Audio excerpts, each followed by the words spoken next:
గాంధీ భవన్ లో ప్రతి బుధవారం జరిగే ప్రజలతో ముఖాముఖికి మంచి స్పందన లభిస్తోంది. ఈ వారం మంత్రి సీతక్క ప్రజల నుంచి విజ్ఞప్తులు స్వీకరించి కొన్నింటిని అక్కడికక్కడే పరిష్కరించి మరికొన్నింటిని అధికారులకు సిఫారసు చేశారు. సీఎం రేవంత్ రెడ్డి, టీపీసీసీ అధ్యక్షుడు మహేష్ కుమార్ గౌడ్ నాయకత్వంలో జరుగుతున్న ఈ కార్యక్రమం ప్రజలకు, ప్రభుత్వానికి వారధిగా నిలుస్తూ బలహీన వర్గాల సమస్యలను తీరుస్తోందని టీపీసీసీ ఎస్సీ సెల్ అధికార ప్రతినిధి హైమావతి తెలిపారు.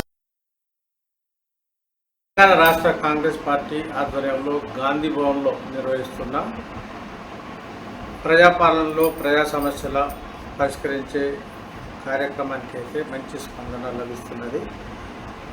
ప్రతి బుధవారం గాంధీ భవన్లో ఈ కార్యక్రమం నిరాఘాటంగా జరుగుతున్న నేపథ్యంలోనే మంత్రులు, అటు పార్టీ ప్రముఖులు కూడా ఈ కార్యక్రమానికి అయితే ఇచ్చేస్తున్న పరిస్థితి అయితే ఉంది. ఈ ముఖాముఖి కార్యక్రమంలో భాగంగా రాష్ట్ర వ్యాప్తంగా వివిధ ప్రాంతాల నుంచి వచ్చే ప్రజలు ఇచ్చే వినతి పత్రాలపై అప్పటికప్పుడే ఆదేశాలు ఇవ్వడం లేదా సిఫారసులు చేయడం వంటి చర్యలు అయితే తీసుకుంటున్న క్రమంలోనే పాజిటివ్ స్పందన లభిస్తున్న పరిస్థితి అయితే ఉంది. ముఖ్యంగా కాంగ్రెస్ పార్టీ అధికారంలోకి వచ్చిన అనంతరం ఈ వినూత్నమైన కార్యక్రమానికి, ప్రజలతో ముఖాముఖి కార్యక్రమానికి అటు రాష్ట్ర కాంగ్రెస్ పార్టీ, మరోవైపు ముఖ్యమంత్రి రేవంత్ రెడ్డి కలిసి ఒక సమష్టి నిర్ణయాన్ని అయితే తీసుకోవడం జరిగింది. ప్రజలతో మమేకం కావడం ద్వారా ప్రభుత్వానికి ఇటు పార్టీకి మధ్య ఒక గ్యాప్ తగ్గించవచ్చు అనే ఒక ముఖ్యమైన లక్ష్యంతో అయితే ఈ ప్రజలతో ముఖాముఖి కార్యక్రమానికి శ్రీకారం చుట్టడం అయితే జరిగింది. ఈ సందర్భంగా ఈసారి జరిగిన గాంధీ భవన్లో ప్రజలతో ముఖాముఖి కార్యక్రమానికి రాష్ట్ర పంచాయతీరాజ్, మహిళా శిశు సంక్షేమ శాఖ మంత్రి ధనసరి అనసూయ అలియాస్ సీతక్క అయితే హాజరు కావడం జరిగింది. ప్రజల నుంచి విజ్ఞప్తులు స్వీకరించడమే కాకుండా వివిధ ప్రాంతాల నుంచి, జిల్లాల నుంచి వచ్చిన వారి సమస్యలపై కూడా సత్వరమే స్పందించడం కూడా జరిగింది. కొన్ని సమస్యలకు సంబంధించి అయితే అధికార యంత్రాంగానికి అయితే తగిన చర్యల నిమిత్తం అయితే సిఫారసు చేయడం అయితే జరిగింది. రాష్ట్ర ప్రభుత్వం ప్రత్యేకించి రాష్ట్ర కాంగ్రెస్ పార్టీ ఆధ్వర్యంలో చేపడుతున్న ది బెస్ట్ కార్యక్రమం అంటే ఇదేనని కూడా ఈ సందర్భంగా మంత్రి సీతక్క అయితే అభిప్రాయపడడం జరిగింది. ప్రజలతో ముఖాముఖి సమస్యలపై చర్చించడానికి ఒక మంత్రులుగా కావచ్చు, ఎమ్మెల్యేలుగా కావచ్చు, ఇటు పార్టీలో ప్రముఖులుగా కావచ్చు తమకు ఇది ఒక మంచి అవకాశం అని కూడా చెప్పారు.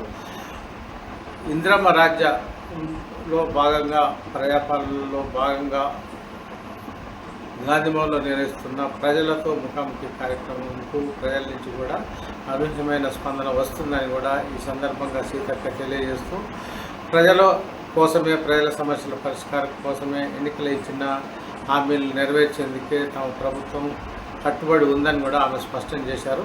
ఈ సందర్భంగానే అధికార యంత్రాంగం కూడా బాధ్యతాయుతంగా వ్యవహరించి సమస్యలను అక్కడికక్కడికే క్షేత్రస్థాయిలో పరిష్కరించే విధంగా చొరవ చూపాలని కూడా మంత్రి సీతక్క అయితే కోరడం జరిగింది. ఈ సందర్భంగా రాష్ట్ర కాంగ్రెస్ కమిటీ ఎస్సీ సెల్ అధికార ప్రతినిధి హైమావతి కూడా ఈ కార్యక్రమంలో మంత్రి వెంట, సీతక్క వెంట పాల్గొనడం జరిగింది. ఈ సందర్భంగా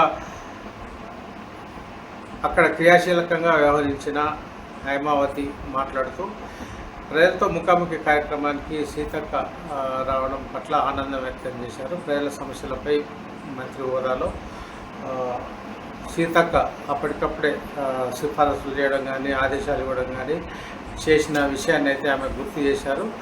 ఈ ముఖ్యంగా కాంగ్రెస్ పార్టీ ఆధ్వర్యంలో రాష్ట్ర ప్రభుత్వం, ముఖ్యంగా ముఖ్యమంత్రి చొరవతో ఈ కార్యక్రమాన్ని అయితే శ్రీకారం చుట్టిన నేపథ్యంలో ప్రతి బుధవారం జరుగుతున్న కార్యక్రమానికి కూడా రోజుకు అర్జీదారుల సంఖ్య కూడా పెరుగుతున్న విషయాన్ని అయితే హైమావతి గుర్తు చేశారు. అన్ని వర్గాలకు చెందిన వారు కూడా క్షేత్రస్థాయిలో అటు అధికార యంత్రాంగం నుంచి కావచ్చు, ఇతరత్ర ఎదుర్కొంటున్న ఇబ్బందుల విషయంలో కూడా ఫిర్యాదు చేసేందుకు తమకు న్యాయం జరుగుతుందనే ఒక భరోసాతో ఇక్కడికి వస్తున్నారని, గాంధీ భవన్లో అర్జీలు స్వీకరించిన అనంతరం వీలైతే అప్పటికప్పుడే ఫిర్యాదుదారుల తరఫున మాట్లాడడం, సమస్య పరిష్కారం కోసం కృషి చేయడం జరుగుతుందని కూడా హైమావతి చెప్పారు. అనివార్యమైతే సిఫారసు లేఖలను కూడా పంపించి సమస్యను త్వరగా పరిష్కరించే విధంగా ఒక ముగింపు పలకాలనే దిశగా కూడా చర్యలు తీసుకుంటున్న విషయాన్ని హైమావతి అయితే గుర్తు చేశారు. ఇది ముఖ్యంగా రాష్ట్ర కాంగ్రెస్ పార్టీ ఆధ్వర్యంలో జరుగుతున్న ఈ కార్యక్రమం నేపథ్యంలో ప్రతి బుధవారం జరుగుతున్న ప్రజలతో ముఖాముఖి కార్యక్రమానికి మంచి స్పందన వస్తున్నదని కూడా హైమావతి చెప్పారు. తాము కూడా ముఖ్యంగా పార్టీ నాయకులు కానీ, శ్రేణులు కానీ, మరోవైపు ఫిర్యాదుదారులు కానీ, బాధితులు కానీ, ప్రజలు కూడా ఈ ప్రజలతో ముఖాముఖి కార్యక్రమానికి ఉత్సాహం చూపిస్తూ కూడా వాటి పరిష్కారం వైపు కూడా భాగస్వాములు అవుతున్నారని ఈ సందర్భంగా టీపీసీసీ ఎస్సీసీఎల్ అధికార ప్రతినిధి అయిన హైమావతి తెలియజేయడం జరిగింది.